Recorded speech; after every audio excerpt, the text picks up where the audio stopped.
Começa hoje, às 5 horas e 2 minutos da tarde, a primavera. Eu fico lembrando do meu querido Tim Maia. E ele com aquele vozeirão dizia...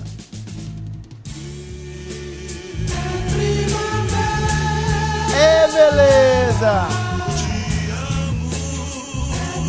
Esse país já teve boa música, hein, gente? Pois é, uai. E com esse fundinho do Tim Maia, eu recebo aqui a professora Daniela Cunha, climatologista. Ô, professora, boa tarde, seja bem-vinda aqui comigo no Balanço Geral. Toda vez que dá esse negócio de primavera, a gente fala assim, e aquele menino, o El Ninho, ou a companheira dele, a El Ninha, eles vêm por agora aí ou não? Esse ano, né, nós não temos a atuação nem do El Ninho, nem da Laninha, então, consequentemente, a gente tem tido as estações dentro do que a gente chama de estações de normalidade, seguindo, né, as médias climatológicas dos últimos 30 anos aí, que a gente tem de normal climatológico. Então, esse ano não tem El Ninho nem Laninha, pelo menos por enquanto, não há nenhum indício de ocorrência desses fenômenos. Professora, antes de você mostrar pra gente os seus slides aqui, o seu trabalho, eu notei assim que teve um frio muito constante na nossa região, coisa que não era comum. Essa mudança, a tendência é que a gente tenha, o calor seja mais excessivo ou não tem uma coisa nada a ver com a outra? Sim, o que ocorreu, né, como a gente esse ano não tivemos influência de nenhum dos dois fenômenos, o que aconteceu nos anos anteriores, né, então o frio que nós tivemos, nós acabamos sentindo mais, porque nos anos anteriores a gente teve a influência e não tivemos o frio. E, além do mais, a gente teve a atuação de uma massa de ar, né, em 2 semanas, né, de forma bem concentrada, que trouxe um volume de frio ainda maior do que nós normalmente estamos acostumados. Consequentemente, né, como a gente não tem a atuação desses fenômenos, é provável que a gente tenha um mês de setembro dentro da normalidade, que é o quê?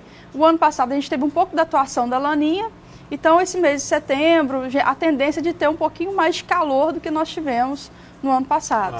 Então tá explicado. É bom falar com quem entende. Fabrício, o que ela vai mostrar pra gente aqui, Fabrício? Você vai mostrar alguma coisa pra gente? Sim. Aí, né, professor? Vamos ver aí, Fabrício, o que tem? Aí, ó. Isso. Equinócio. Eu tava falando aqui do equinócio, aí fui pesquisar. Antigamente a gente pesquisava o dicionário, falava o nome dele, dicionário Aurélio.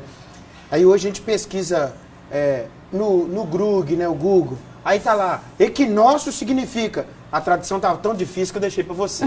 Bom, é interessante, né? Porque normalmente as pessoas ficam assim, abismadas com essa precisão do horário, né? A primavera chegará às 17 horas e 2 minutos. Por que dessa precisão? É justamente por causa do início desse equinócio. O que é esse equinócio? Quando, né, a radiação solar bate tanto no hemisfério norte como sul, no mesmo volume, na mesma quantidade. Então, às 17 horas e 2 minutos marca o início da primavera, por quê? A radiação vai incidir diretamente em cima da linha do Equador. E é por isso que a gente tem o início da primavera com essa precisão. É uma precisão astronômica, né? E é por isso que a gente observa que tem anos que a primavera ocorre dia 23, tem anos que ocorre dia 22, justamente por causa dessa movimentação da Terra e esse eixo de inclinação da Terra também. Você gosta da primavera? Gosto, de todas as estações. É uma estação muito bela, né? Apesar que de aqui no Brasil a gente não sentir tanto como no hemisfério norte. Né? Em áreas mais frias, né, a gente vê essa transição maior. A mudança esse ano sente-se mais, né? Esse ano, por causa desse frio que teve maior, a gente está sentindo. Inclusive, o nosso inverno já está terminando com temperaturas bem altas, né? Bem em torno aí de 29, 30 graus. Tirando essa questão aí do consumo, que muda o tipo de roupa que você vai usar e tal, por que o brasileiro não é muito ligado a essa mudança de estação? Essa é uma pergunta. Nem sei se tem estatística provando que o brasileiro não liga para isso. Eu tenho a impressão que o brasileiro, assim, quando dá 1º de janeiro, ele sai saindo assim afora no ano até chegar em dezembro de novo, sem observar nada. Por que será? Na verdade, assim, você falou bem, eu também não sei se existe essa pesquisa, né? Mas como nós estamos na faixa bem tropical da Terra, né? Então essa incidência de radiação não é tão sentida por nós. Então você passa de uma estação para outra, nem sempre sentindo essa passagem. Né? Porque a gente não tem um inverno extremamente rigoroso, com temperaturas muito baixas, isso não é muito comum, como a gente tem, por exemplo, nos Estados Unidos. Vamos falar dos Estados Unidos, que é um país bem conhecido da região. Né? Invernos lá, temperaturas abaixo de 0, a gente, né, pode ter em determinados locais. E a gente não tem isso aqui.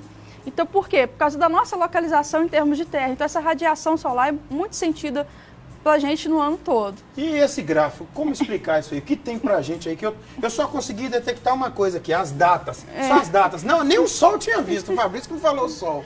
E a gente observa aqui é justamente como que a primavera é essa estação de transição. Transição de quê, né? Aqui no hemisfério sul, né, a parte de baixo aí do globo, né, a gente passa do inverno, que é quando a gente recebe menor quantidade de energia. Aí começa a ter esse período de equinócio, de igual radiação, até aí a gente vai caminhando para um período que a gente começa a ter no verão uma maior quantidade de energia. Então a primavera, tanto a primavera até como o outono, né, são conhecidas aí como estações de transição, porque elas marcam a transição entre essas duas estações do ano, primavera, inverno e verão. Então quer dizer que agora, a rigor, a gente vai dar um giro até 21 de dezembro ou a gente vai até março com o outono? A primavera ela vai até 21 de dezembro. Uhum. Essas são datas fixas que, como eu falei, elas podem sofrer alteração de ano a ano por causa dos cálculos astronômicos. Sim. Né? Mas para fins didáticos a gente sempre utiliza essas datas. Sim. Então nós vamos ter a primavera agora até dezembro. Isso. Aí, isso aí significa o quê? Eu só consegui achar Minas Gerais aqui, o resto eu não conheço quase nada. Esse aqui é um mapa do Brasil, né, com a climatologia de temperatura mínima, mostrando, né, como você disse ali na região de Minas, que para setembro, outubro, novembro, dezembro, essas temperaturas mínimas já ficam bem mais elevadas, né, em torno aí de 18, 20 graus para a nossa região aqui. E aqui já é de temperatura máxima, né? Mostrando também como que essas temperaturas começam a ficar mais elevadas à medida que os meses vão passando e a gente vai caminhando para o verão, marcando realmente essa transição. Ótimo, bem explicado aí. Isso aí é movimentação aqui, de vento, né? De massa, né? Essa aqui é uma imagem de hoje, massa de ar, né, que a gente observa que Minas já está bem tampado ali pelas massas de ar, marcando justamente também esse período que as massas de ar úmidas começam a chegar até o continente, a massa de ar seco do inverno sai, né, a gente sai do inverno, acaba essa massa de ar seco, começa a vir essas massas de ar úmidas, essas nebulosidades, que nos últimos dias até causaram alguns chuviscos, né, algumas cidades da nossa região. Até dezembro isso vai aumentando, né, e gradativamente vai aumentando também o volume de chuva. Aí, garoto, obrigado, viu, professora, por sua aula. Eu podia ter, né, Fabrício, estudado isso quando eu estava mais novinho. Agora eu estou tendo que pegar a aula aqui depois de adulto. Mas nunca é demais aprender, né, professora? Obrigado, professora Daniela Cunha, com a gente aqui no Balanço Geral. Segue o Jornal do Povo.